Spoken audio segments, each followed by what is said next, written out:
മനുഷ്യപക്ഷത്ത് നിലയുറപ്പിച്ച കലാകാരനും കഥാകൃത്തുമായിരുന്നു M T എന്നും ഒറ്റപ്പെട്ടവരോ അപഹസിക്കപ്പെടുന്നവരോ ആയിരുന്നു M ടിയുടെ കഥാപാത്രങ്ങൾ. എഴുത്തിലും ജീവിതത്തിലും വേറിട്ട വഴികളിലൂടെ സഞ്ചരിച്ച എം ടിയുടെ ആ ജീവിതത്തിലൂടെ നമ്മളൊന്ന് തിരിഞ്ഞു നടക്കുകയാണ്.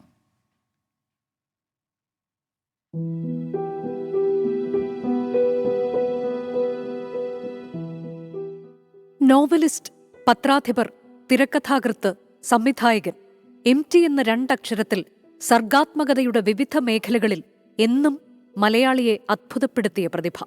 മാടത്ത് തെക്കേപ്പാട്ട് വാസുദേവൻ നായർ. ലളിതമായ ഭാഷയും ചിരപരിചിതമായ ജീവിത പരിസരവും. അക്ഷരങ്ങളിലൂടെയും അഭ്രപാളിയിലൂടെയും ജീവിത യാഥാർത്ഥ്യങ്ങളുടെ നേർക്കാഴ്ചയാണ് എം ടി നമുക്ക് സമ്മാനിച്ചത്.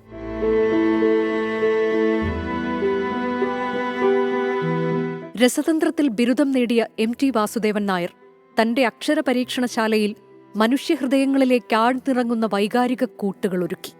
മനുഷ്യബന്ധങ്ങളുടെ നിഗൂഢതകളായിരുന്നു എന്നും ഇഷ്ടവിഷയം. നിളാനദിയും കൂടല്ലൂരും അത്രമേൽ പ്രിയപ്പെട്ട കഥാപരിസരങ്ങളായി.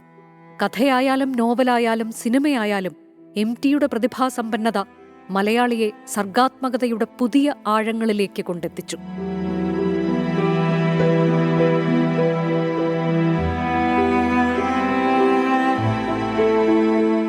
കോളേജ് പഠനകാലത്ത് പുറത്തിറങ്ങിയ രക്തം പുരണ്ട മണൽത്തരികളാണ് ആദ്യ കഥാസമാഹാരം. പാതിരാവും പകൽ വെളിച്ചവുമാണ് ആദ്യ നോവൽ. 4 കെട്ട് മുതൽ വാരാണസി വരെ, കാലം മുതൽ അസുരവിത്ത് വരെ എഴുതിയ നോവലുകളെല്ലാം മലയാളിയുടെ പ്രിയപ്പെട്ടതായി. രണ്ടാമൂഴം ക്ലാസിക് നോവലുകളുടെ കൂട്ടത്തിൽ ഇടം പിടിച്ചു. ഇരുട്ടിന്റെ ആത്മാവ്, ഓളവും തീരവും, ഷെർലക്, വാനപ്രസ്ഥം തുടങ്ങിയ കഥകൾ മലയാളി ഹൃദയങ്ങൾ കീഴടക്കി.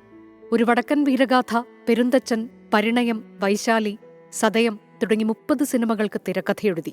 നിർമാല്യം 1973 ഏറ്റവും മികച്ച ചിത്രത്തിനുള്ള ദേശീയ പുരസ്കാരം നേടി. സാഹിത്യത്തിനുള്ള പരമോന്നത ബഹുമതിയായ ജ്ഞാനപീഠം മുതൽ ഒട്ടനവധി പുരസ്കാരങ്ങൾ. 2005 രാജ്യം പത്മഭൂഷൺ നൽകി ആദരിച്ചു. പ്രിയപ്പെട്ട എഴുത്തുകാര, നന്ദി ഇവിടെ ജനിച്ചതിന്, ഞങ്ങളുടെ വായനാവേളകളെ അത്രമേൽ ധന്യമാക്കിയതിന്. Research desk 24.